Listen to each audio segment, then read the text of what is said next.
This is episode number 2 of what I did in building my tiny house.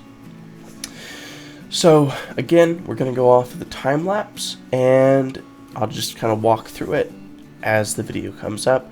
Going to be fairly simple, pretty much the same as last time, but if you haven't seen the first part, go back and watch that first, because that starts with just decking the trailer, getting the trailer and all of that, so you don't want to skip and miss that. So go ahead, go back, see that, and the link is in the description below, but let's go ahead and get straight into the video.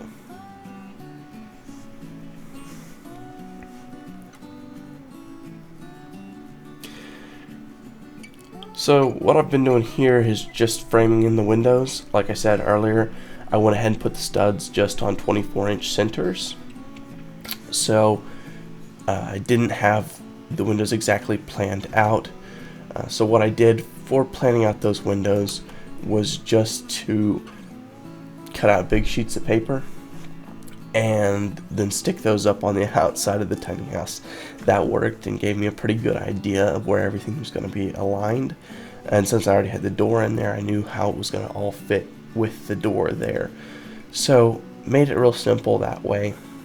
And then all I had to do was go on the inside, check, see where the studs were at, and then come back out to the outside, mark the stud, or mark the location for the window, and then start cutting it out.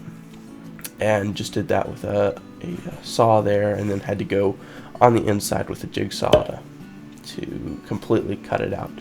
But that was pretty simple. A little scary standing on a ladder with a saw, but I have all my fingers left, so that's good. So then just taking a big old roll of house wrap, wrapping it all the way around, and I just had a big sheet of it, so I went all the way around as using as few pieces as I possibly could, so that way it would form a better seal, and then there wouldn't have to be as much taping to seal up that house wrap. Then from there, started putting on the siding right away. That was a fairly simple process. One thing that I did have to kind of consider in that was that with the siding, you don't want to cut the siding all in the same location going up the wall. Otherwise, if you zoom in, you'll see this big line going up your house, and that's not that cool looking.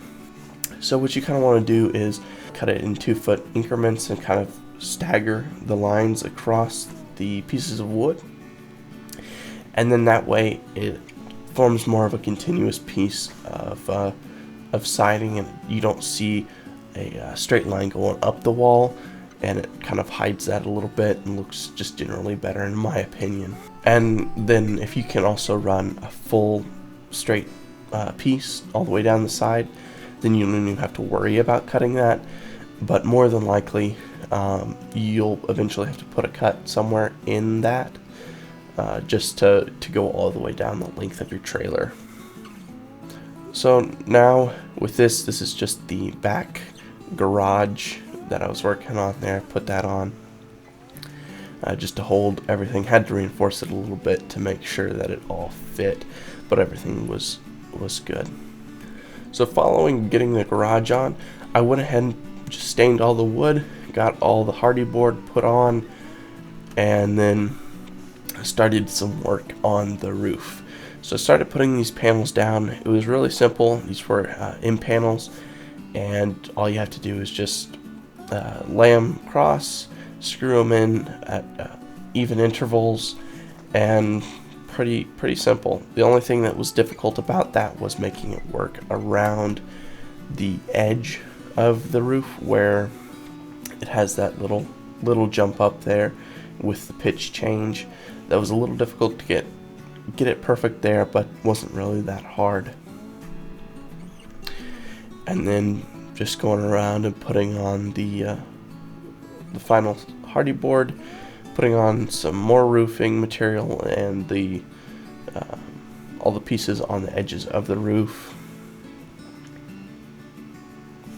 Here I had to actually extend the trailer handle a little bit further, the handle that'll raise up the trailer, because it worked fine, but once I put put on the siding and the sheathing and all of that, it bumped it out too far so that the handle wouldn't turn. So there I had just reinforced the ceiling there with some Simpson strong ties just to bolt everything down really well. And I haven't done it at this point on the floor yet, but I will have all the walls bolted down into the trailer. That way everything's forming a stiff structure and there's nothing to worry about as far as wind goes.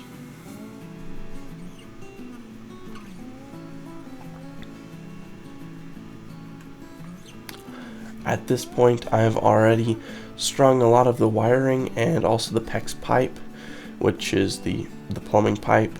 You can see the blue line and the red line for hot and cold. And then you can see all the Romex cable going through the walls for the different outlets, the kitchen, the lights, and all of that.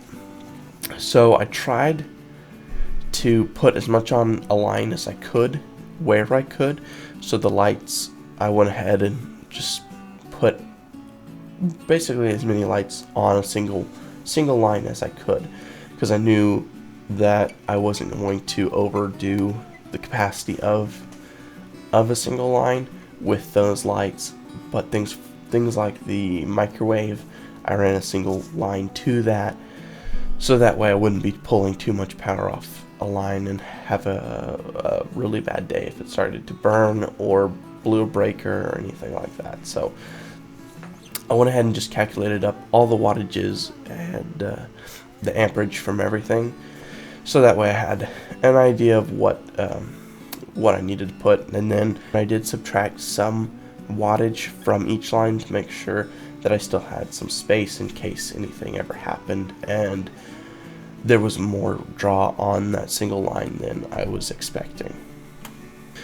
Now I went ahead and hung all this insulation in here, and when I was doing that and hanging insulation, I was very itchy because I used fiberglass insulation. It was, I believe, R13 on the walls and R20 in the ceiling.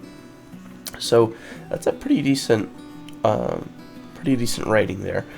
And I knew for Texas heat I would need that, especially in the ceiling, so I got as much insulation as I could in the ceiling and the walls as possible. Now, I went ahead and went with fiberglass instead of some of the other options, just because it is easy.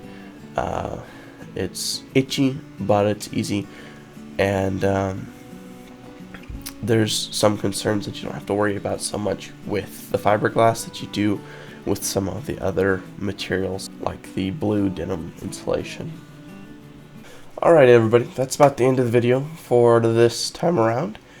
If you missed the first video, go ahead and look in the link in the description below and check that out. But that's about it for this video, so I'll catch you on the next video.